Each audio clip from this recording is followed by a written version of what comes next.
ก็หัวสัวและผิดศีลธรรมแต่หัวใจของอ้ายนั้นมันอดกันแทบบ่ไหวยามบ่เห็นหน้า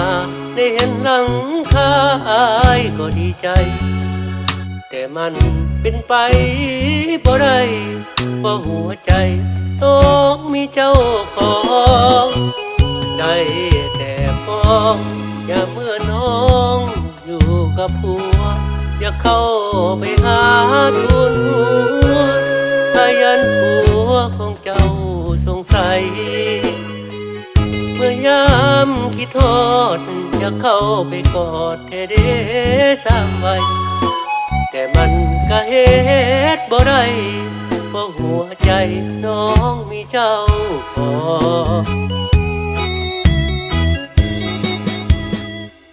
หากคนมีผัวถึงสัวและผิดศีลธรรมแต่หัวใจอ้ายนั้นมันอดกันแทบบ่ไหวอยากโทรไปหากะยานขวัญตาผู้ผัวจับได้ไอ้นี้จำต้องทำใจเพราะสามวัยนั้นมีครอบครัวคิดอยากถอนตัวยอมหาว่าสัวและผิดศีลธรรมถึงแม้หัวใจจะโศกช้ำยอมหาเป็นกรรมที่ทำมาไอ้ยอมอกหักยอมเสียหลักเพื่อน้องกันดาถึงชาตินี้บ่ได้น้องมาก็หากันดาน้องเจ้า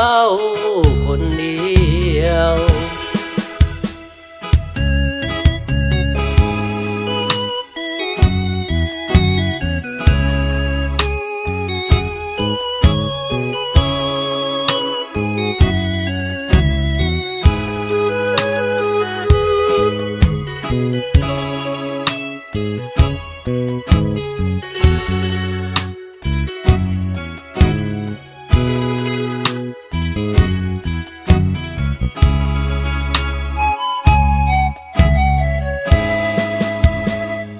หากคนมีผัวถึงสัวและผิดศีลธรรมแต่หัวใจอ้ายนั้นมันอดกันแทบบ่ไหวอยากโทรไปหากะยันขวัญตาถึกผัวจับได้ไอ้นี้จำต้องทำใจเพราะสามวัยนั้นมีครอบครัวคิดอยากถอนตัวยอมหาว่าสัวและผิดศีลธรรมถึงแม้หัวใจจะโศกช้ำยอมหาเป็นกรรมที่ทำมา